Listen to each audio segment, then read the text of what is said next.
Welcome to County Report This Week. I'm Sonia Burke. Thank you for joining us. Coming up in the next half hour, we'll have reaction to the loss of the Gazette newspaper in Montgomery County. And later, we'll go behind the scenes of a local theater production with the creator of Garfield. But first, at a recent public forum, Montgomery County residents received a briefing on the new public campaign finance law. As Susan Kennedy tells us, discussion centered on how this new law will work and how it will affect the county's bottom line when it comes to elections. Susan? This is to begin understanding the new system. The forum set the stage on how this new public financing system will come into play during the 2018 election cycle. The measure was approved by the council last year, and it was introduced by former council member Phil Andrews, who spoke of its significance at the forum. Public financing is a way to do many things. It is a way to encourage grassroots campaigns. It is a way to reduce the influence of big money in politics. The Montgomery County public financing system received $1 million in the fiscal year 2016 budget. Candidates will have to raise a certain amount of funds on their own before receiving the public money. And once you opt into the system, it can be your only source of funding. As to the merits of the legislation, questions from citizens ran the gamut, from legal clarification of election code to how potential candidates can use the program. What would incentivize a candidate in the pre-primary to the primary to receive public funds if they know they have to give the money back? Say I'm running for county council. I can only raise $1,000, okay? Which a lot of Republicans have trouble doing. They have trouble raising money in this county. And my Democratic opponent can raise 50 grand and get the public financing. Shouldn't there be a mercy rule? Council members were also on hand for the meeting. Mark Elrich jumped into the discussion with a question on accepting donations from partnerships. So I don't know how, if the registered agent signs a check from a partnership, you're going to be able to attribute contributions from that partnership to the owners of the partnership, because I can't figure out how to crack that wall. A partnership would have its own $6,000 limit. The individual partners from their own personal checking accounts could give to you, but the partnership under this law could not give to you. The county's public financing system is the first of its kind in the state. There is, however, a state program for candidates running for governor that was used by Governor Larry Hogan in his campaign. In Rockville, I'm Susan Kennedy for County Report This Week. It's the end of an era for readers of the Gazette newspaper. The final edition of the Gazette newspaper here in Montgomery County was published this week, and the loss of the community paper has sat in local leaders and area residents. Historically, we've counted on National Public Radio and the Washington Post and WTOP and other outlets to give us the truth. And as those outlets disappear, it's going to be harder and harder to make wise and sound decisions. And in the absence of journalism, rascals thrive. I mean, individuals can get away with malfeasance and embezzlement and crimes if journalism is not there to hold them accountable. And the absence of the Gazette it's a terrible, terrible loss. You have the Washington Post, you have the Bethesda Magazine, then you have a bunch of online sources, and those are all really great sources of journalism. But something that I really liked about the Gazette was that it was about our community. It was our Montgomery County community. But so now we're losing that sort of uniting community thing, which is sad. Not to have a centralized local news source is going to be a real problem for people who are trying to immerse themselves in what's going on in their area, whether they're invested in a local sports scene or they have a kid going to school around here. I just graduated from Wooten, and I got a lot of my local news from the Gazette. I read about local politics. I once submitted an op-ed, and it's a forum where educational issues were discussed, where people could learn about what's going on in the county, and I'm very disappointed by that. I feel bad, because the Gazette has been around a long time, and most of the people around here depend on the Gazette. Yeah, I've been reading it for years. I think it's sad. I mean, I think about the employees and people who have worked there, and then also just that, things aren't really on paper anymore, so it's just the way our lives are going nowadays. County Executive Isaiah Leggett released a statement noting that the Gazette has been a vital source of information for our county's communities. He said his heart goes out to the Gazette employees affected by the closing. Many of you depended on the Gazette for county news. We want to remind you to tune into our cable programming more often and to visit the county's website. You can also find community news and information on the mymcmedia.org website. County Executive Isaiah Leggett recently briefed the Metropolitan Council of Governments Board about the importance of regions working together to improve transit, public safety, and economic competitiveness. And so our task, I think, should be uniformly, how do we engage the citizenry, how do we engage the broader community to the economic impacts, the benefit for all of us on regionalism as we go forward. If we're able to resolve that, I'm convinced that we're able to resolve many of the challenges related to transportation, public safety, the environment, and many other things that help us. In Gaithersburg this week, dozens of new American citizens took the oath of allegiance during a naturalization ceremony. Alini Barros has the story.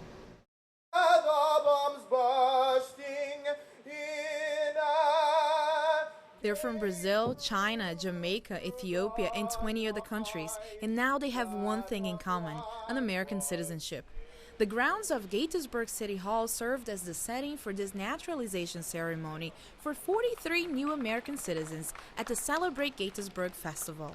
It was emotional and a very happy moment. Cyrus watched his mother become an American citizen after living in the country for 12 years. The family moved from Liberia a decade ago, and he says a ceremony like this shows the nation's diversity.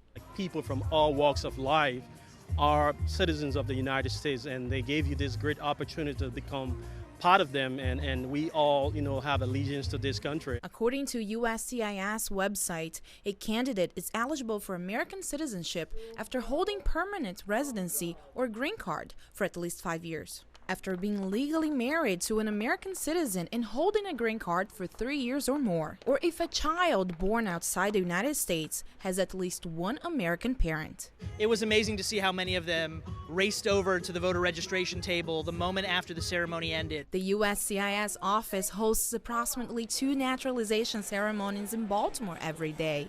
3 to 4 days a week, and up to 80 people participate in each ceremony. Everyone has their own story, and each story is unique and special, and each person that becomes a citizen and comes through, it's a very valuable, special experience for them. This Rockville resident moved from China. With her granddaughter's help, she was able to receive the naturalization certificate. Relief. And she jokes around like, I hope I get it before I die. So it did happen. For County Report this week, I'm Alini Barros. Montgomery County Executive Ike Leggett joined the Germantown Park Homeowners Association to celebrate improvements to that community through the Neighborhood Assistance Program. Germantown Park is a community comprised of 684 attached quadruplex homes that were negatively impacted by the economic downturn. With government assistance and private collaboration, there was a transformation of the deteriorating facades and common areas in the neighborhood. More than 100 homes were repaired, including painting, installation of vinyl siding, replacing rotted wood with low maintenance material, and repairing fences and sheds. We also improved street lights, worked with the Montgomery Housing Partnership on programs for neighborhood youth, and started a study for HOC financial reserves. The Focus Neighborhood Assistance Program began in 2009 to address community needs as identified by residents and other stakeholders in geographically defined focus areas. For more information about the program, call 240-777-3777. Coming up on County Report this week, Gaithersburg Elementary students wrap their school in rings of reading. And yes, school's out for the summer. We'll show you the sights and sounds of the last day of school in Montgomery County right after this. So, I'm kind of new here, but I've noticed a trend. My human does this funny thing where she goes around and gets all my toys, and then she hides them in that basket by the door. It's like, hello, that's where you put it last time. You were the worst at hide and go seek. History comes alive during Heritage Days weekend, June 27th and 28th. Discover Montgomery County's historical treasures during this free countywide event. The two-day festival offers visitors an opportunity to sample numerous sites representing the history, cultural, and natural beauty of Montgomery County. Join us for Heritage Days, June 27th and 28th from noon to 4 p.m. all over Montgomery County.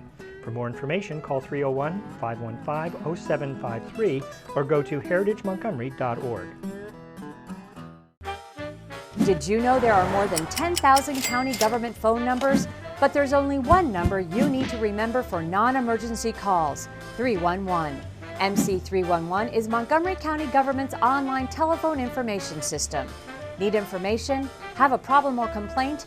Trying to locate a county government facility? Call 311. The call center is open Monday through Friday, 7 a.m. to 7 p.m. The website is available 24 hours a day, 7 days a week. Welcome back to County Report This Week. I'm Sonia Burke. When our county's leading educational institutions came together to support historically underserved students, they came up with the ACES program. This week, the students in this program were celebrated at Strathmore. MCTV has a story. Approximately 1,000 high school and college students in Montgomery County are on a straight path to a bachelor's degree through ACES, a collaboration between Montgomery County Public Schools, Montgomery College, and the universities at Shady Grove. This is to provide access for students who want higher education, but they have lots of choices. But this is a real good choice for them because it's local, because it's convenient, and it gets them jobs in the community in which they live. What I love about this is impacting generations. So we have students who are impacting their family, who are talking to their siblings, who are thinking about the ways in which they can help their parents and their aunts and uncles and grandparents. To me, this program is about self-actualization. It's helping people realize their own potential and being a part of that.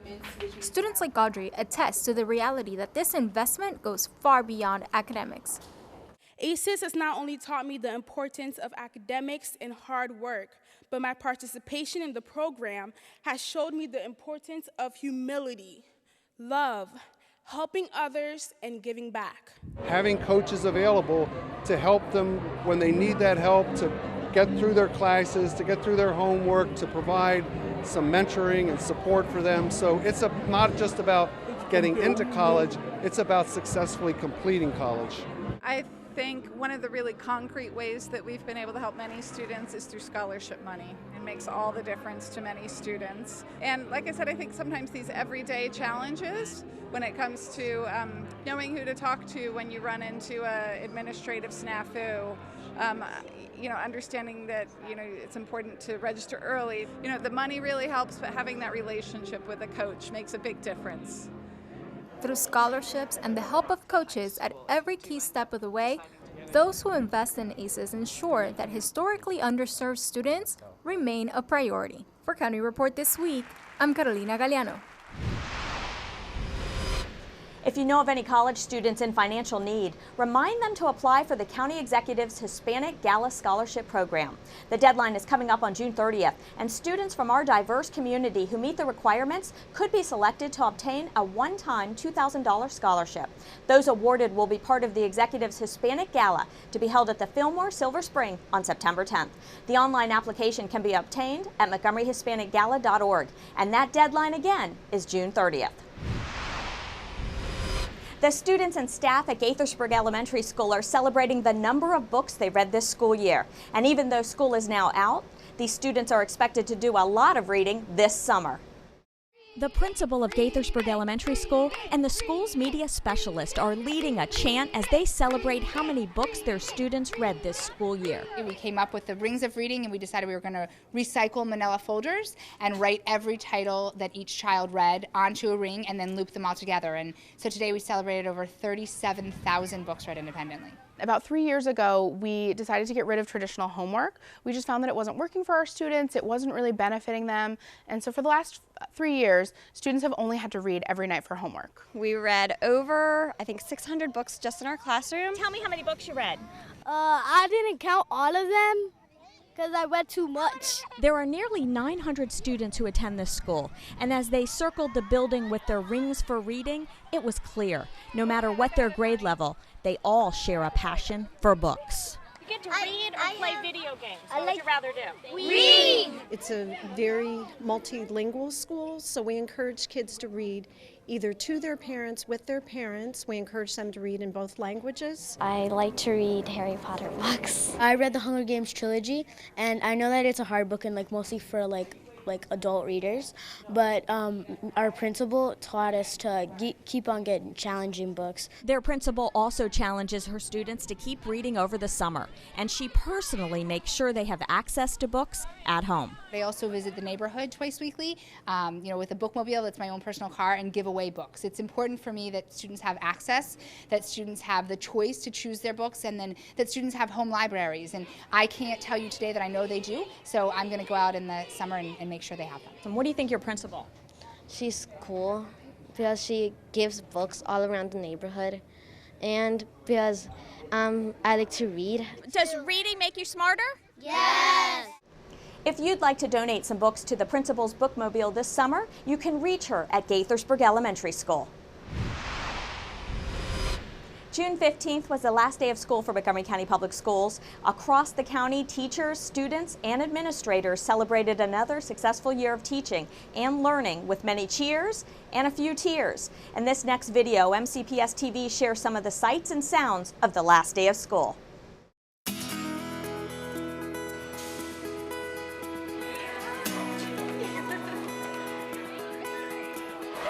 I feel kind of sad and kind of happy. We make it a great thing where they exit out and they just celebrate.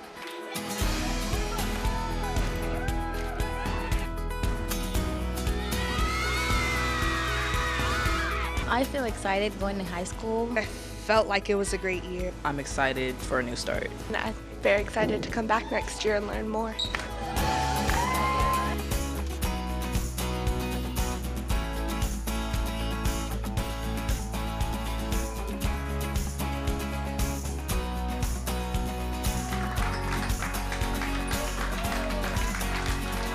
I am going to Texas this summer. I'm going to Europe. I might go to the Pentagon or the White House. I'm going to Mexico. I'm going to Dubai. I'm going to the beach for the first time. I'm just going to relax. It's such an incredible year. I love working here. I couldn't pick one thing. It was just, the whole experience was fantastic. I'm going to the Bahamas on a cruise. This is Mrs. Lee, your principal. It's time for me to say goodbye. The bus was all the kids were saying, no school for the summer, we're going to the beach. And one said, wait a minute, the teachers are smiling. Their smiles are bigger than ours. So everybody's excited for us to have a break.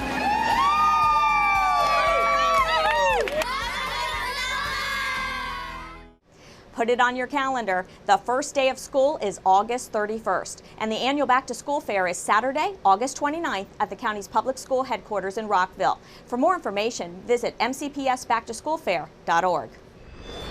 Coming up on County Report this week, a local bioscience company is helping our veterans.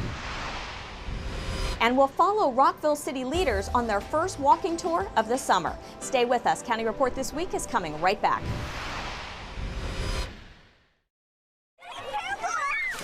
Swimming can be a great way to stay cool and beat the summer heat. Hi, I'm Gabe Albernaz, Director of the Montgomery County Recreation Department, and I'd like to ask you to be our partner in making this a safe summer. Drowning is a leading cause of accidental deaths in children, but drowning can be avoided. By following a few important rules, we can ensure that our children are safe at the pools. Regardless of swimming ability, children should never be unsupervised, even with lifeguards. There is no substitution for adult supervision. Minimize distractions such as cell phones. Drowning can happen in minutes. If you have to leave the pool for any reason, you need to take your children with you. Inflatable swimming aids such as floaties and noodles are not life safety devices. Do not substitute these for supervision either. By working together, we can make sure we are all safe at the pool this summer.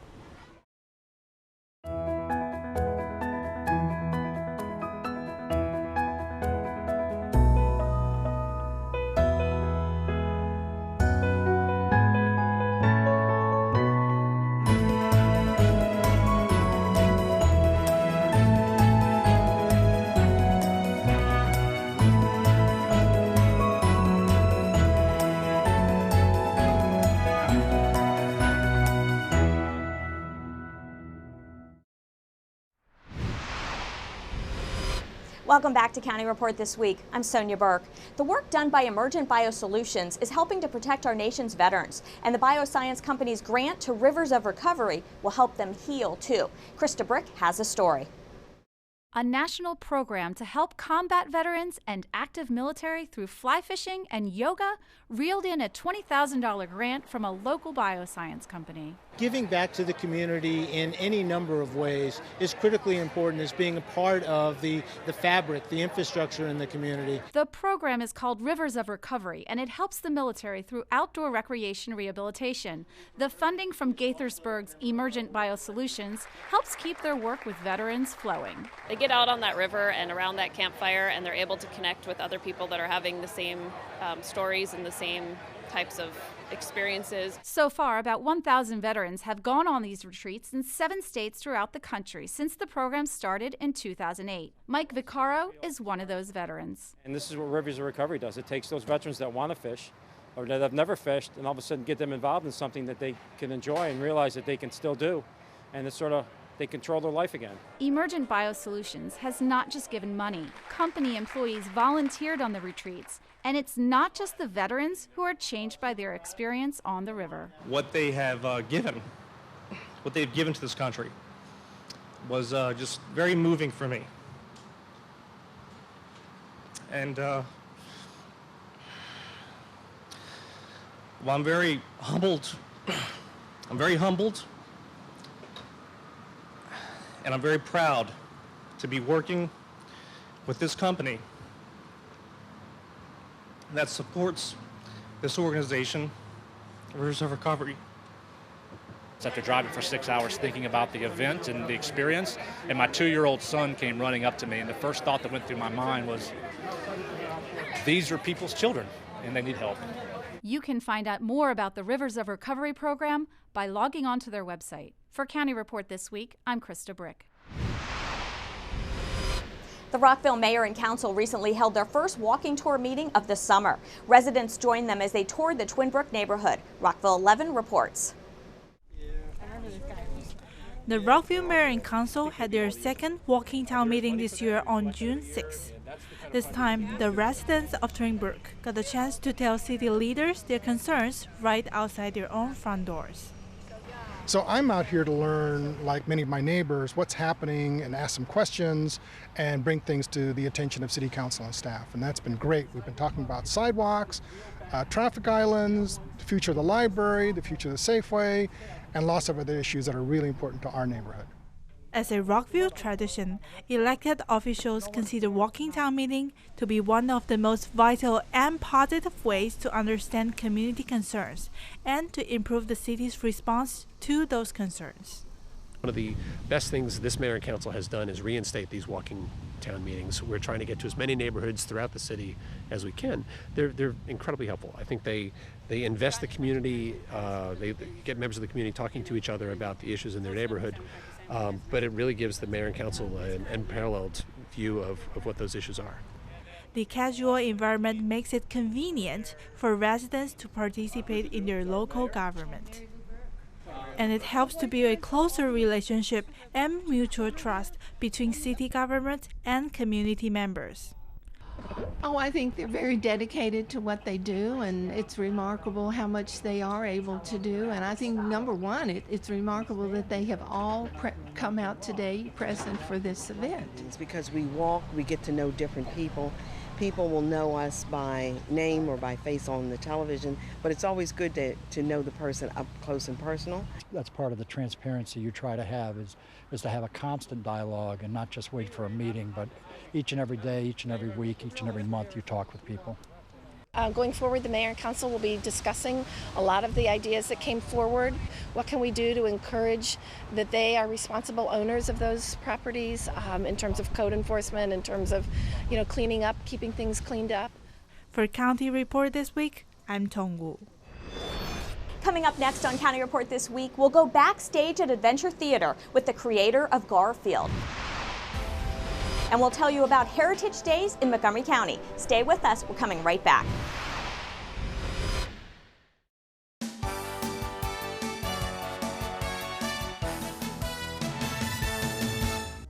Order your tickets now to celebrate 38 years of great summer dinner theater at MC.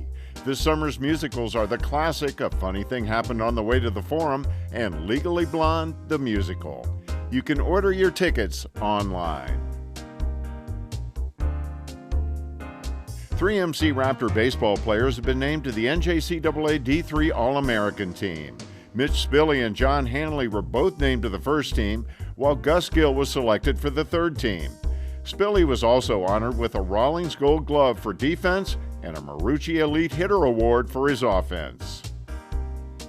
MC Alternative Break students started their summer by volunteering with Habitat for Humanity to build houses in Delaware. MC's Office of Student Life sponsors trips like this to help students learn about social issues through service.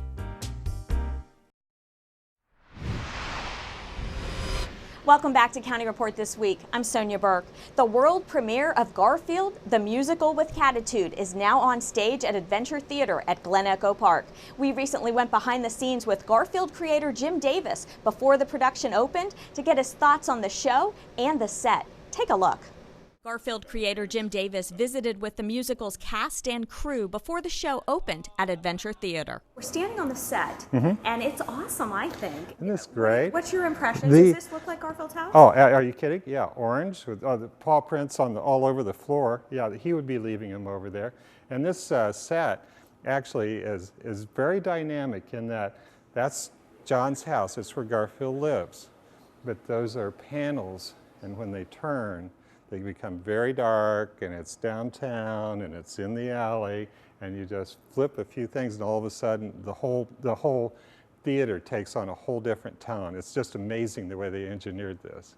The musical runs from June 19th through August 23rd. It was written by both Jim Davis and Michael Bobbitt. I know the character really well, and between us, there's no ego or anything. We just made it better and better and better. It's very intimidating to get phone calls and emails from Jim Davis and sometimes his wife Jill Davis, but it's been a blast. He's just such a collaborative person. Actor Evan Casey, who is a Silver Spring resident, has a starring role. So there's a little bit of anxiety of bringing to life something that so many people already have a sort of familiarity with, but it's also a great honor and a great privilege to be working on this, particularly with Jim's input, because he's been, again, someone who's so iconic for our culture for so long. So it's a great feeling. Even though Garfield is somewhat of an anti-hero and a little bit surly, we found a way for the younger kids to really enjoy him and to connect with him in that it's about his birthday. It's really a great family experience. And of course, after 37 years, I'm almost working into my third generation, so bring the grandparents too. You can purchase tickets for the Garfield musical online by visiting the Adventure Theater's website. Be sure and get your tickets while you can. You'll also want to mark your calendars for the last weekend of June for Heritage Montgomery's annual celebration. This countywide festival on June 27th and June 28th provides visitors the opportunity to discover venues from Silver Spring to Poolesville, Bethesda to Clarksburg, and everywhere in between. During the weekend celebration, visitors will discover our area's history and much more. You can find out more about Heritage Days weekend on its website. Kathy Stanhope joins us from the Montgomery County Animal Services and Adoption Center to tell us about what they can offer. Kathy? When you're looking for animals at Montgomery County Animal Services, look for the special purple sign. It means that the paw will pay all your adoption fees for your senior cats. So please come down to the shelter and visit us here. Give us a call at 240-773-5900 or visit the web at Montgomery County Animal Services and Adoption Center.gov. With that, we close this edition of County Report This Week. Remember to like us on Facebook and to join us again at this time every week for a look at what's going on inside Montgomery County. We leave you with some highlights of the student performances from the ACES celebration at Strathmore. I'm Sonia Burke. Thank you for watching. If I fail, if I succeed.